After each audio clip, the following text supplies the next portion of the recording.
Do you remember that you are source energy who has come forth into this magnificent physical body for the express purpose of exploring contrast, for the express purpose of putting more into your vortex, for the express purpose of setting a new vibrational tone, for the express purpose of you coming into alignment with your new vibrational tone?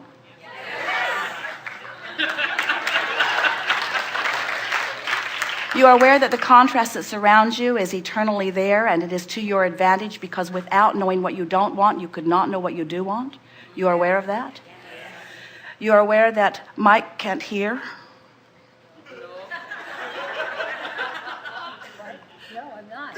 Thank you. We thought you might want to know that. All is well with you, camera person?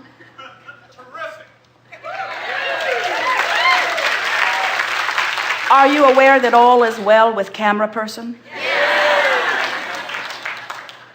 Do you recognize that the contrast is of enormous value to you because it helps you to focus, and that focusing is what the fun of deliberate life on planet Earth is really all about? That when you are focusing, when you are knowing what you don't want and focusing into vibrational alignment what you do want, you are aware that that is the molding of the clay. That is what creation really is all about.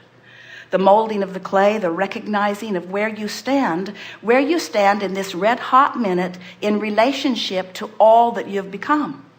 Do you think that in any moment in time that you could consciously, accurately, definitively describe everything that is in your vortex? And the reason that you cannot in any moment of time describe everything that's in your vortex is because you've been putting it there incrementally. In other words, it has been evolving. It has been becoming.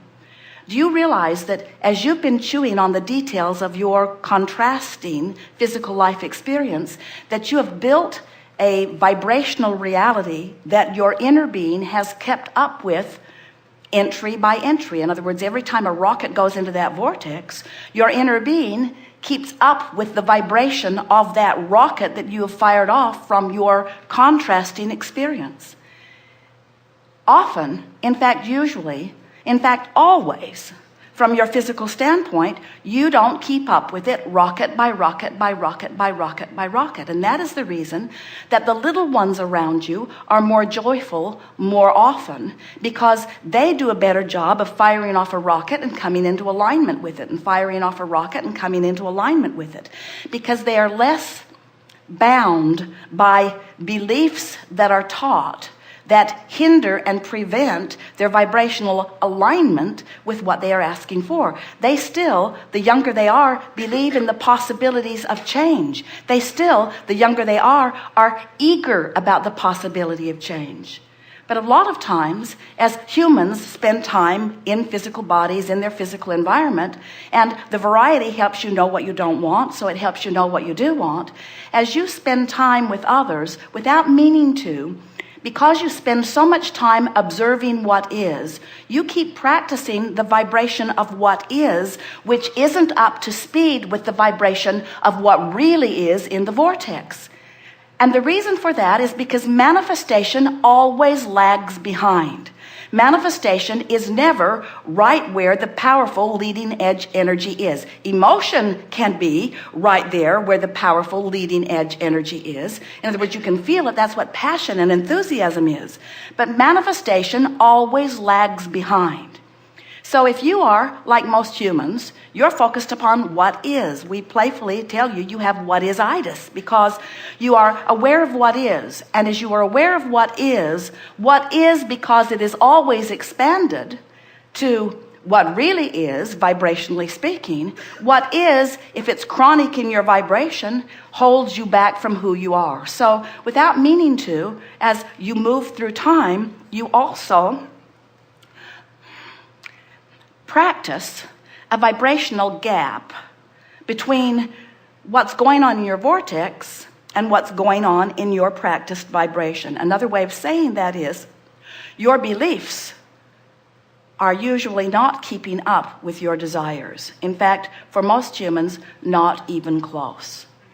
And what's interesting about that is that everything that you feel about life, your zest for life or your depression about life, your eagerness or your lethargy, your clarity or your confusion, everything that you feel about life is about that vibrational difference between who you really are and who you have really become and who your inner being is and who all that you've asked for is and what you're allowing by virtue of your habit of thought. Habit of thought. Habit of thought.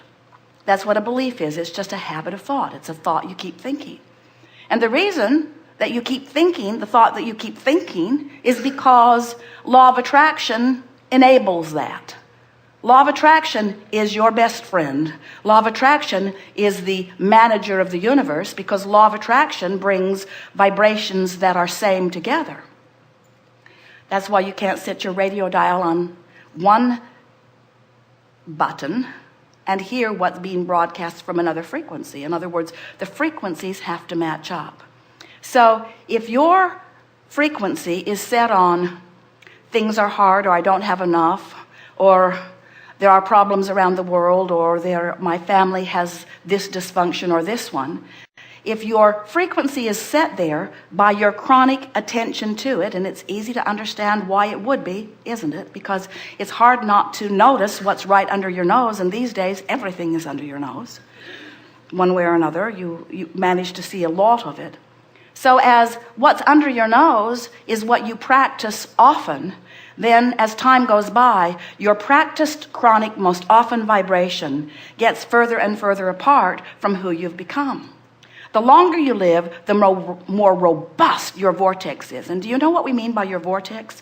Your vortex is that vibrational holding place. That's where the vibrational intent that radiates from you is received by the larger part of you and is held there, offering the signal of it, of the expansion, in ever readiness for you to find vibrational equivalence with it.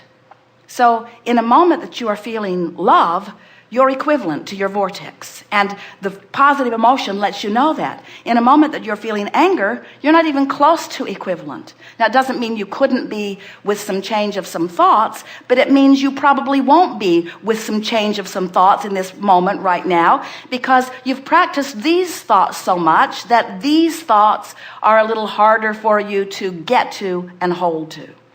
So what we want to help you to understand, as we call this gathering the art of allowing, the art of recognizing where I am vibrationally in relationship to the only thing that matters, which is my vortex, which is my expanded being, which is who I really am, which is the larger part of me, which is the inner being, which is the God within me, if you want to use that terminology. How can I be more of a vibrational match to that? And the answer is, you have to think your way there. But the problem with thinking your way there is that it's easier for you to think the thoughts that you've been thinking than it is for you to think the thoughts that you haven't been thinking. Because the thoughts that you've been thinking are active, and law of attraction saying, here's another one, here's another one, here's another one, here's another one. And when you say, don't give me any more of those thoughts, you just get more of those thoughts, because you're talking about those thoughts that you don't want any more of. In other words, you cannot push yourself away from what you do not want. So it's a gradual process, isn't it? First,